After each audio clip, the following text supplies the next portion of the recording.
Okay, so good morning everyone. So in our last lecture, we were working on deformation of a nanorod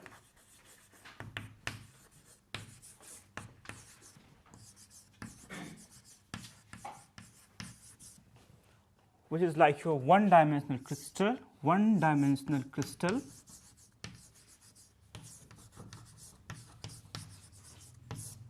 and it is subjected to uniform VK.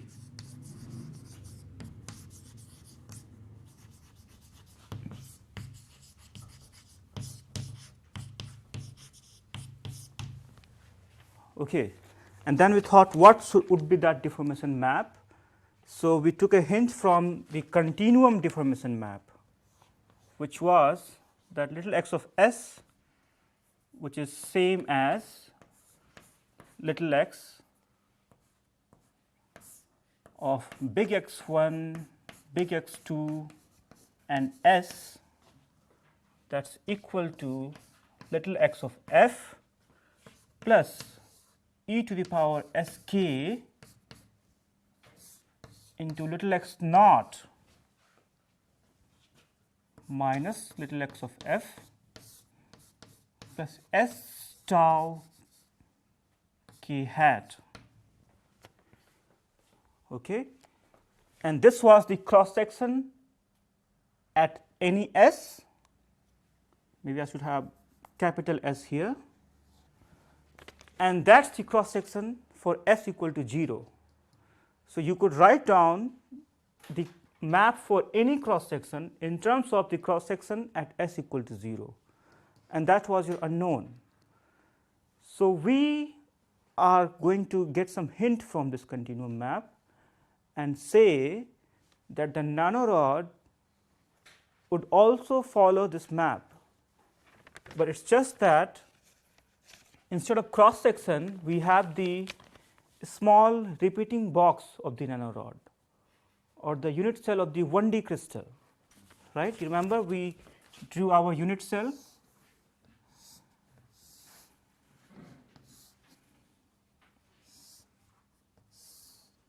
For the nanorod or 1D crystal.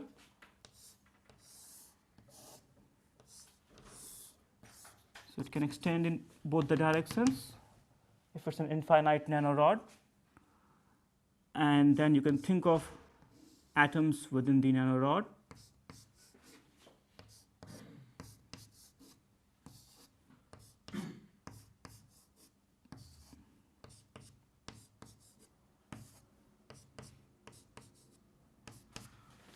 Okay, so that's one unit cell of the nanorod. Okay, so this is going to act like your cross section, and there are so many unit cells, so there are so many cross sections. So unit cells over here are the analogues of cross section.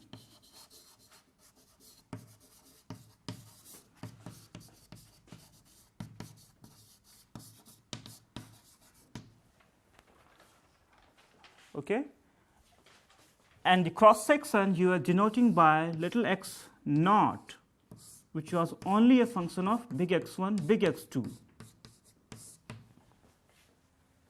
and the unit cell you denote by little x naught comma j, okay, where j denotes how many atoms are present within the unit cell. In case of 3, then j will simply run from 1 to 3. Okay? If you have m atoms within the unit cell, j runs from 1 to m. Okay, so we then think of what could be the discrete map for the nanorod, and we wrote down it would become little x of I comma j, that's equal to the same little xf, because xf was defined in terms of v and k. I guess it was v cross k divided by magnitude of k. You can look back at the formula, which was also the fixed point, plus e to the power, then s was denoting the arc length from s equal to 0.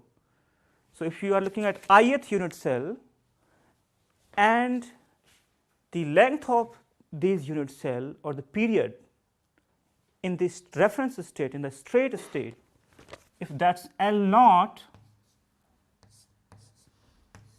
if this is L naught, then your S is simply I times L naught, isn't it? That is how much you move along the units, along the 1D crystal. So, this becomes e to the power I L naught k, and then little x naught is simply your little x naught comma j minus little x f plus I L naught tau k hat. Okay, you see, so this is your discrete map that we are looking for. And now this little x naught comma j, you have to understand that this does not depend on big X1, big X2. So, this is, there is no big X1, big X2 present, right. In case of continuum, you had the cross section which was spanned in the E1, E2 plane. So, you had big X1, big X2 coordinates, but over here in case of discrete version, there is no big X1, big X2. Their role is taken by which quantity over here? J. It is the J which takes the role of big X1, big X2. So, as you change your J, you know, it is like it is going to span your E1, E2 plane, it is going to span your cross section. Think of, you know, a nanorod,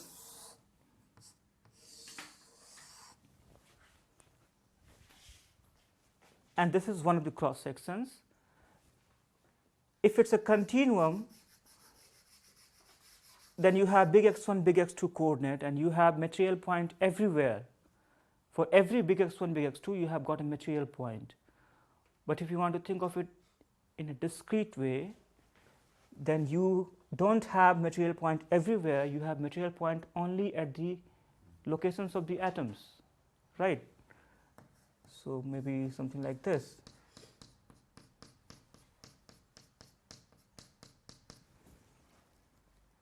So, now because they are only discrete material points, so you can number them.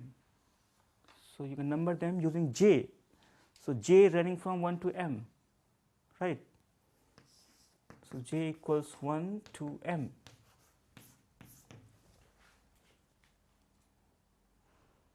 Okay.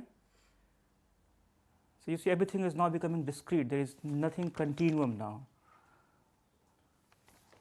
So, that is what I say here, j. So, j takes the role of big X1, big X2.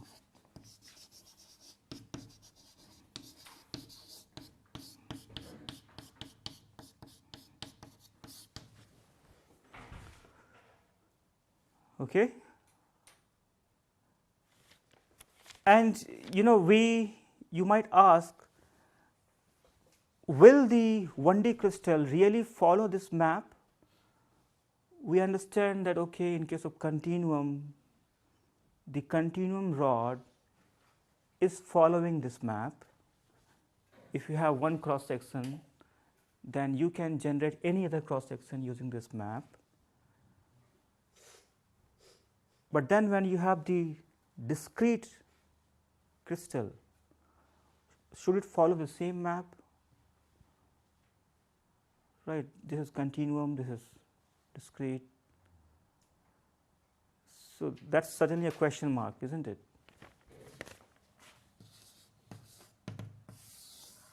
So, we are just postulating, of course, that we are just imposing our continuum map on the discrete nanorod.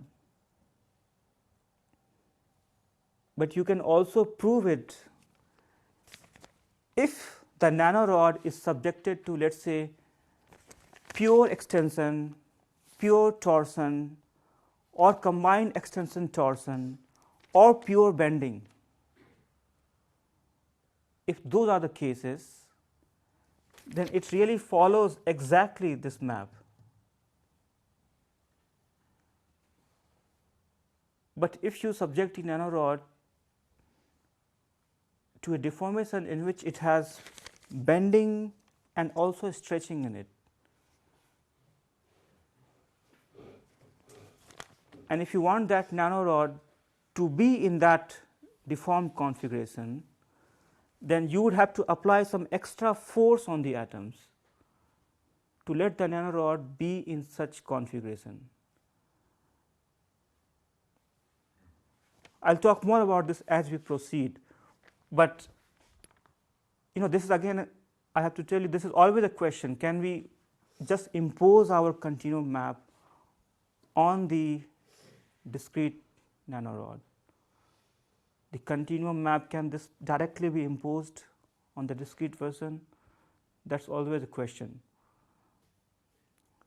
Yes. This example was having bending and stretching at the same time. I mean, but this is also in the continuum setting. This is also in the continuum setting. Extra forces to Yes, we need extra forces, extra constraint forces to hold the continuum rod in a combined bent stretched state.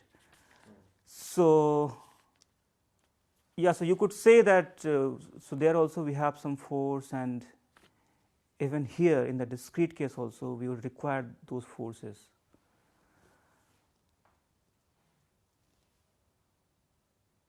Yeah, maybe, if yes. something you bend into a circle. Yes. And then somehow, I don't know. Yeah, by inflate it. You inflate it to put Yes. pressure. So you need pressure all along.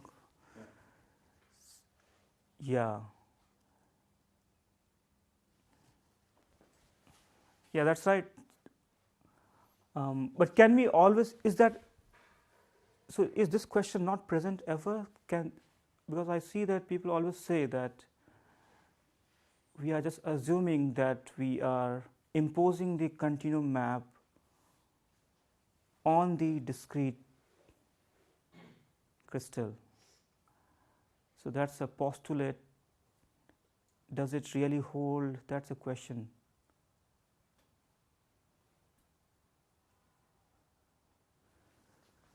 Even when we yes. This x naught comma j.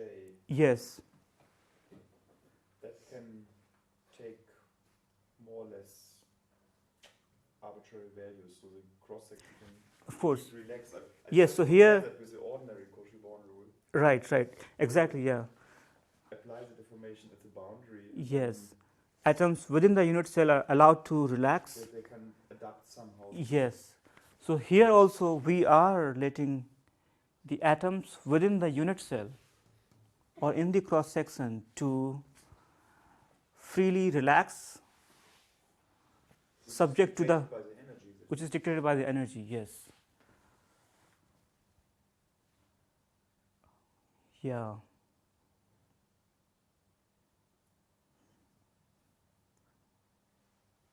Okay, so let's proceed. Maybe we'll get back to this question. Okay.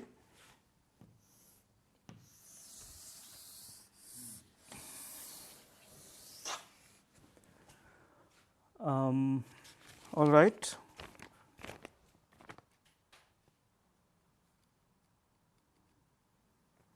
Okay, so once we have the deformation map,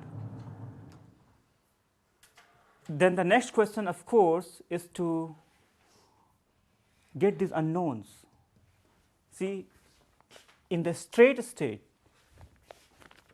you know the positions of the atoms within the unit cell, which is given by big X naught comma j, big X naught comma j.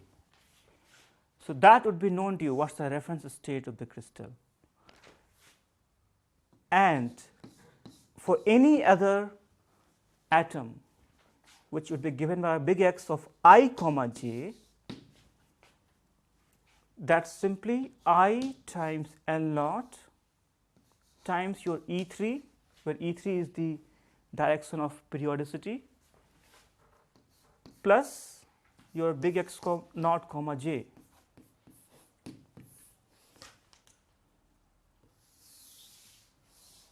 So that's a reference state of the 1D crystal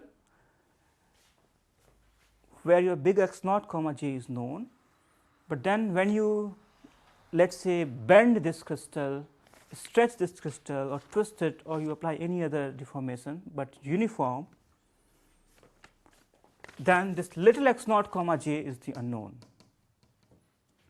And when you know little x naught comma j, you can use this map to get any other unit cell's position. So just as in the case of continuum, the little x naught was given by minimizing the cross-sectional energy. So here also the positions of little x naught comma j in the deformed state will be given by minimizing the unit cell energy. So unit cell is taking the role of the cross section. Okay? So we have to minimize the unit cell energy. E, which is now the function of little x naught comma 1 to little x naught comma m,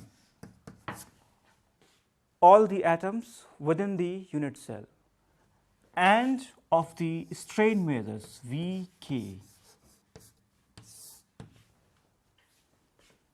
And we want to minimize this with respect to the positions of the atoms within this unit cell. So you could just write little x naught comma j. So we need to minimize with respect to x naught comma j. And just as in the case of continuum, the minimization had to be done under the constraints, right? Because I don't want that when the minimization happens, little x naught comma j moves anywhere. If it finds a minimized state, it can move somewhere such that the centroid of the little x naught comma j is not at the origin. So that question again comes here, right? Because we want to respect the kinematics. Just as you remember, we had a rod, if it is subjected to uniform V and K, we found out the exact analytical formula for little r and big R. And then for S equal to 0 cross section, little r should be equal to 0 and big R should be equal to identity. So here also, to respect that kinematics, we want that the centroid of the unit cell is at the origin. Okay? So we have to put in those constraints here. The questions are exactly the same as in the continuum. The role of the constraints, why the constraints are put, exactly just whatever was the argument in the case of continuum, we have the same argument in the case of discrete case. So the first constraint, if you recall, was that rho naught little x naught of dx1 dx2, that's equal to 0.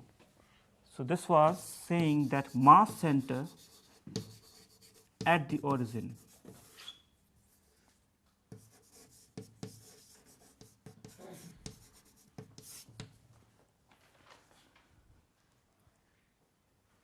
And now we have to find its discrete analog, right? So this is same as integral of little x naught dm, isn't it? And I could just write it. This becomes, this integral changes to summation. We have little x naught comma j mj, j equals 1 to m. And this is anyway the formula for the mass center for discrete points. If you have discrete points, mass is concentrated at the discrete points, you want to get the mass center, you simply do the summation, right? And this is what you want to be at the origin. So we put it equal to 0. Similarly, there was other constraint to keep the orientation identity, which was integral rho naught m dx1 dx2 equal to 0. So, if you want to get its discrete analog, then what you get is again a summation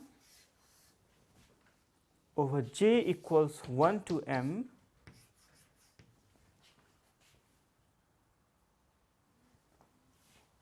of mj times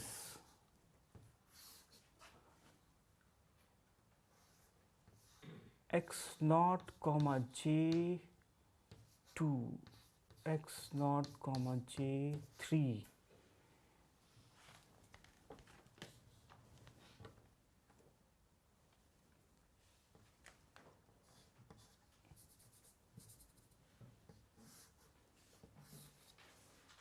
x naught comma j 1 x naught comma j 3 x naught comma j 1 x naught comma j 2.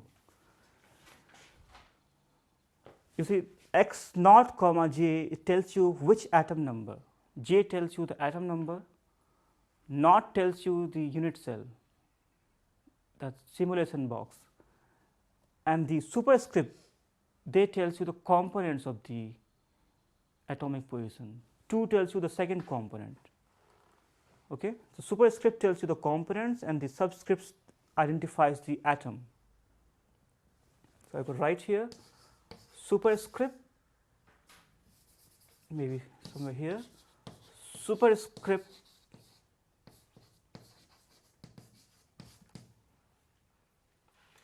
defines components.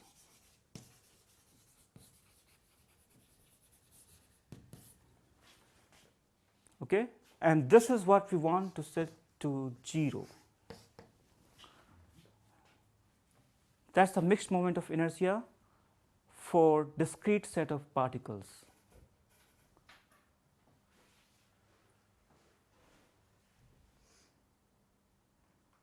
All right? And then we simply minimize the cross sectional energy under these constraints. So, we write down minimization of energy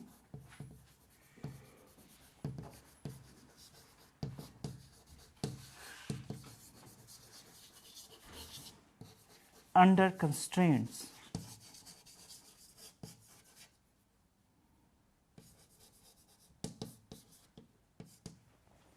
Okay. So, we minimize with respect to little x naught comma j and the Lagrange multipliers lambda and delta, just as we had in the case of continuum.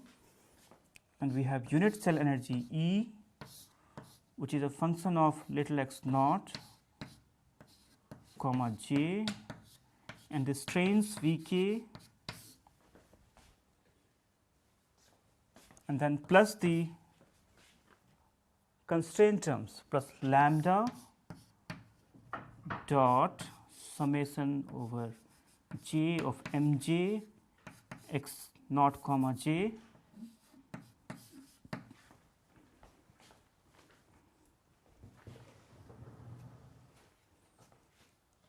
plus another one delta dot summation of mj,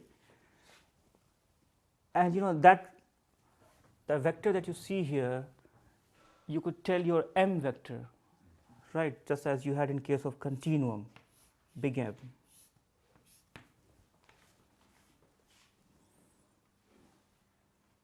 So that's what we want to minimize with respect to those unknowns, little x naught comma j, lambda and delta. All right.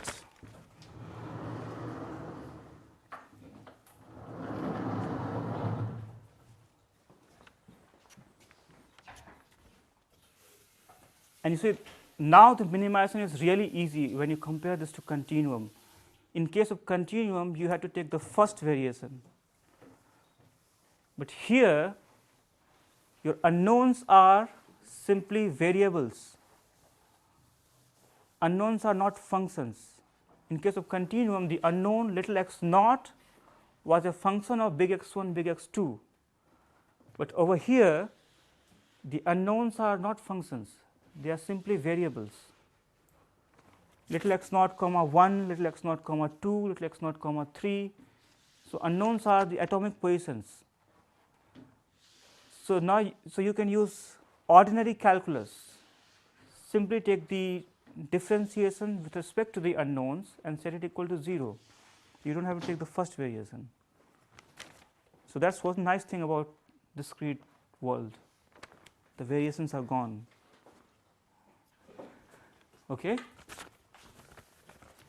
So when I take the differentiation, so you just take the set the first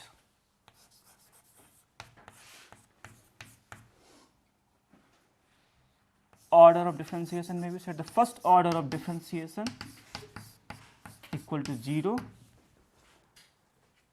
and then you see what we get. So we get del E over del x naught comma j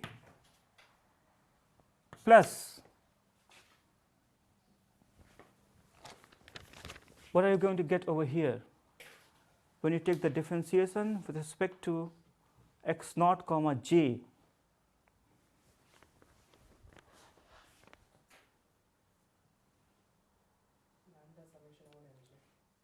Lambda summation over mj. So maybe we should take differentiation with respect to some k, because j is already present there.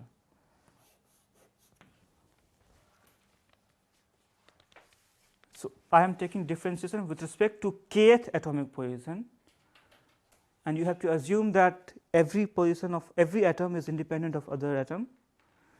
And then when you come over here, del of x naught comma j over del of x naught comma k, it's 0 if j is not equal to k, right, because they are independent of each other, and it's 1 if j is equal to k. So you will see that only kth term survives from there, right? So summation is lost then, and what you get is simply mk times lambda, right? Similarly, when you go to the last term, again summation would be lost. You only have j equal to k surviving, and that becomes plus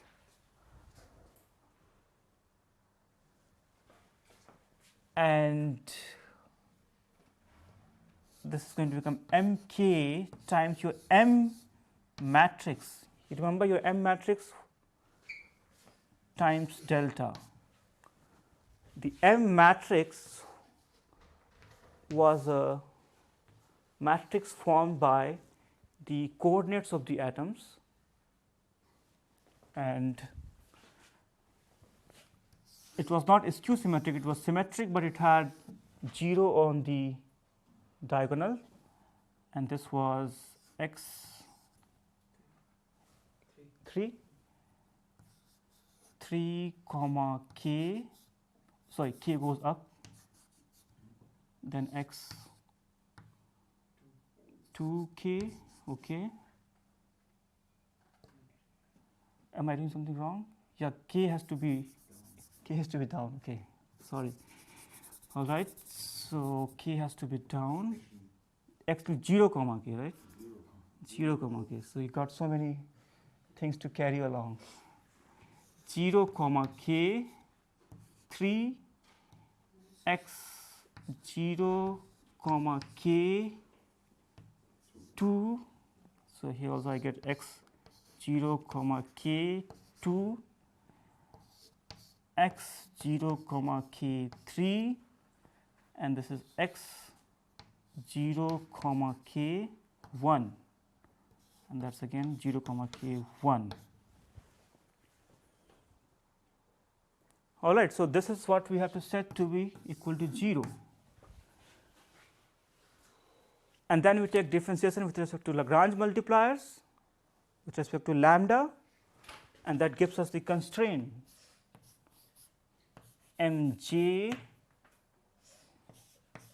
x 0 comma j equal to 0, and then the last one, that summation over mj times your m vector equal to 0.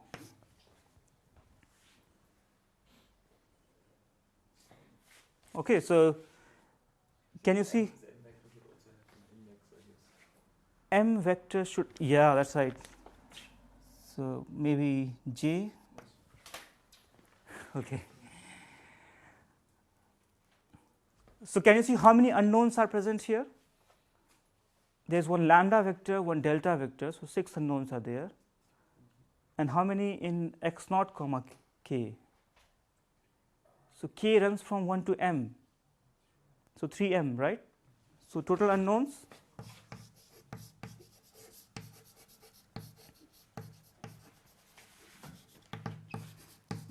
m plus 6.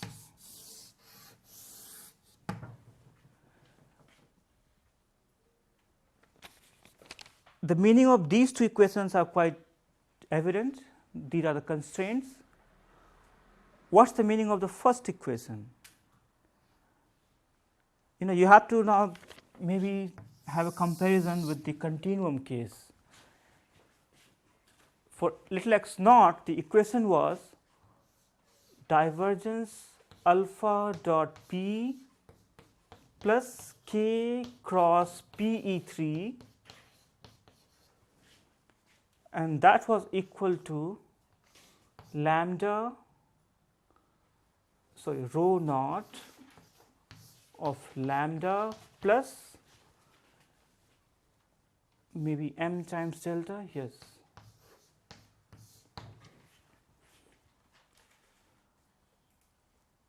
And the term on the right hand side, they were denoting your constrained body force, right? So these were like the constrained body force, constrained body force, which were required to keep your continuum rod in that deformed state, v comma k.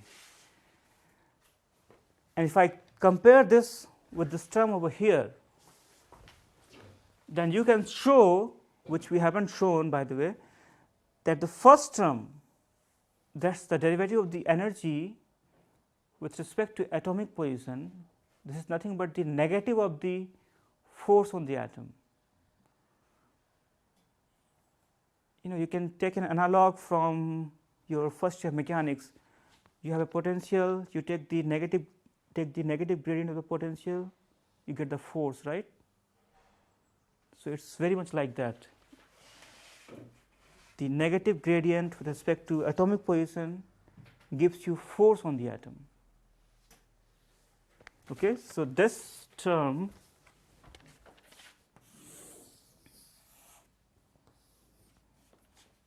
that defines negative of the force on atom 0 comma k. Okay, and these are forces due to all other atom in the system. So you have your nanorod, and there are other atoms also present in the nanorod. So this denotes the force on atom 0, k due to all other atoms in the nanorod. Okay? And these terms, these have the analogues of the constrained body forces. So these are the extra forces, extra force on the atom 0, k, which is necessary to hold the nanorod in that state V, k. Okay, so these are extra forces, extra constrained forces.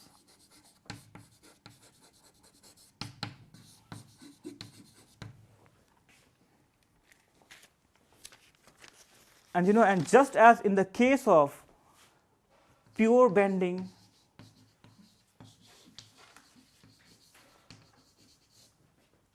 or combined extension torsion,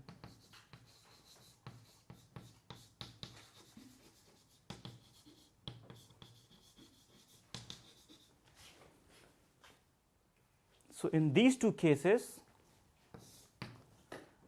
the constrained forces vanish. Constrained forces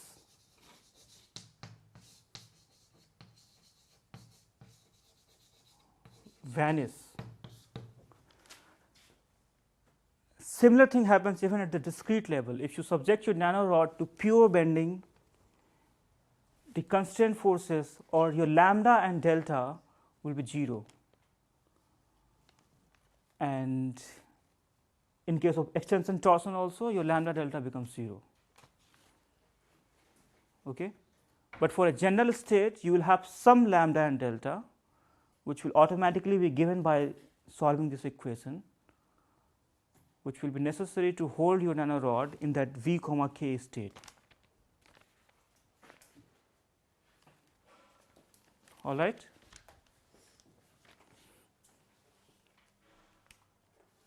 And once you get your atomic positions, little x, by solving this set of equation, then the final question is your psi of V, k, right? Your strain energy per unit undeformed length for the nanorod.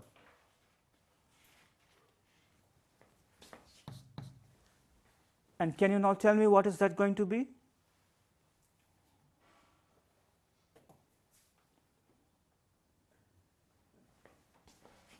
That's simply 1 over L naught times the unit cell energy, E, which is a function of little x naught comma j, but each of them are now functions of V and k, because you have to solve this minimization problem. Okay, so you can denote them maybe with a hat and say that they are functions of Vk. And of course, there is an explicit dependence also on Vk.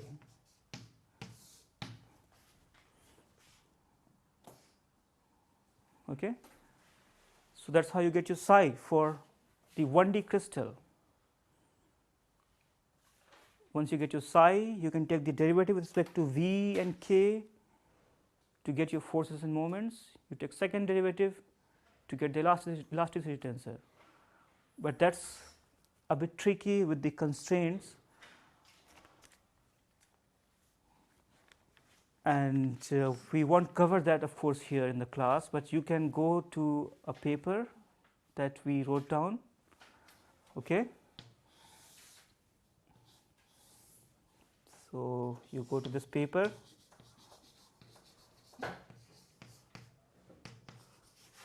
There are many more nice things written in that paper. I think now you can understand that paper very well. You go to Kumar et al. 2016, Journal of Elasticity, and we have given this theory the name helical Cauchy bond rule. Okay, and in short, you can say it HCB rule. So that's a bit of advertisement for our paper. Okay, it got a small name also. All right. Now, there is one more question which is important, of course, how to compute the unit cell energy. You remember, in case of periodicity, we had to bother about what's the fraction of the bond present within the crystal, right? Because we only want to take the fractional part of the energy of that bond, and due to periodicity, things worked out so nicely that you just take the half and take the whole bond, but just have in half. Now, can we do the same thing with these 1D nanorods?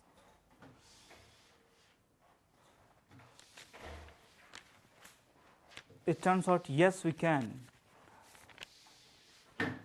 And why we can do that, I'll just give you a little hint for that. Okay, so how to compute unit cell energy?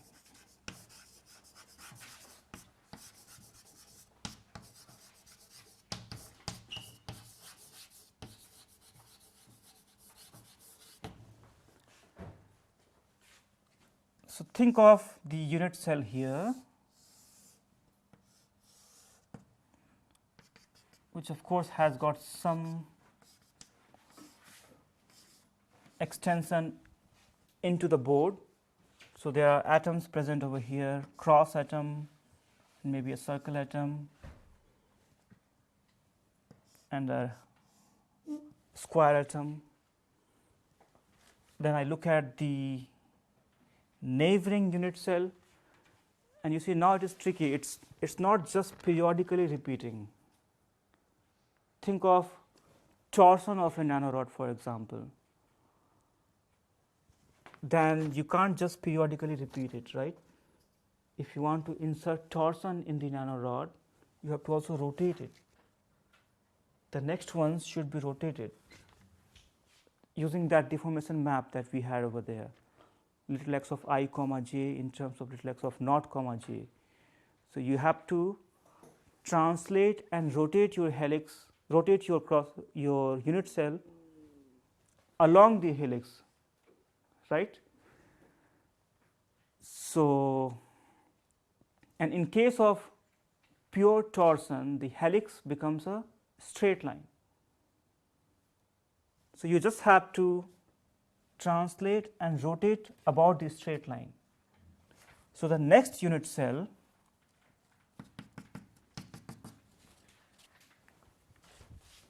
would simply be the rotation. I mean, of course, it gets translated, but then also rotated. So how is that going to look like? That's really difficult to draw, but let's try.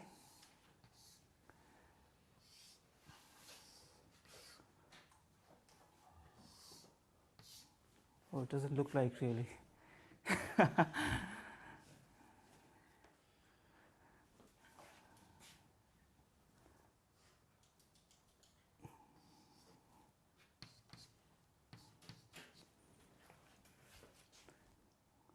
No? Smithy will have some figures for you when I'm done, so you can look at more nicer figure. So, you have to imagine that's the first unit cell, then the next one, then the next one. And you see, if this is interacting, this is a bond, then for this unit cell, only this fraction is present and the remaining is outside, right? Think of the similar unit cell over here. Of course, that would have been back rotated, right? Then only you rotate and get this, again rotate and get this. Maybe I should draw that.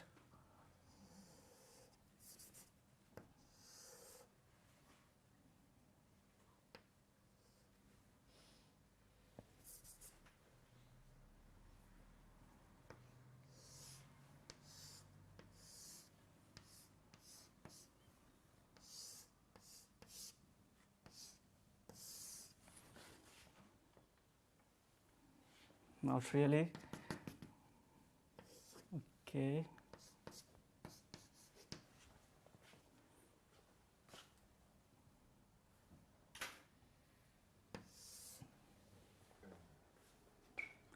Well, it doesn't really look so good. I'm sorry.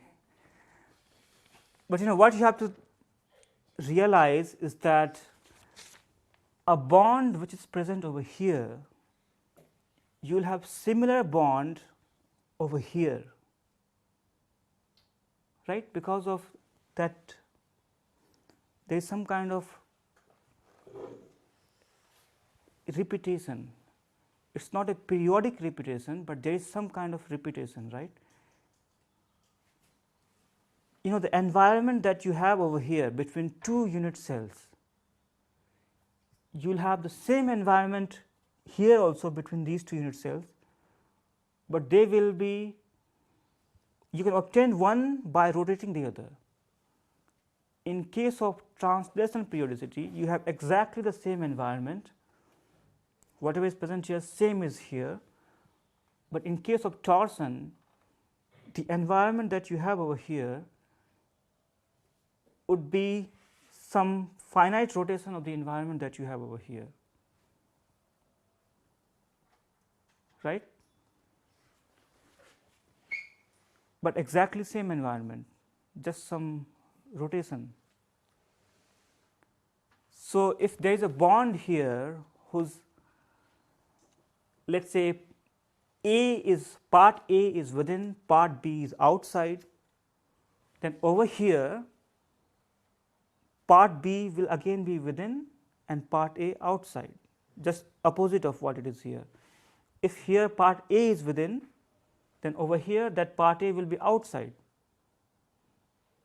just because of, you see, because of the symmetry that is present here, you have the same environment with up to a rotation, right? So, because of that, you can again use that business. You count this bond also, you count this bond also, and just take the half.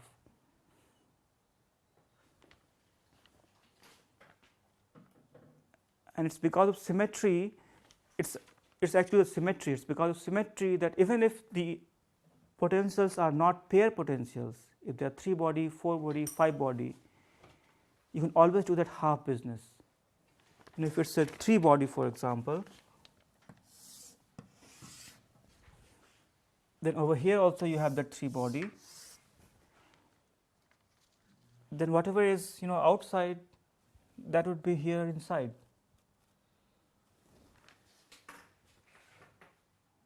So that's why that half thing works.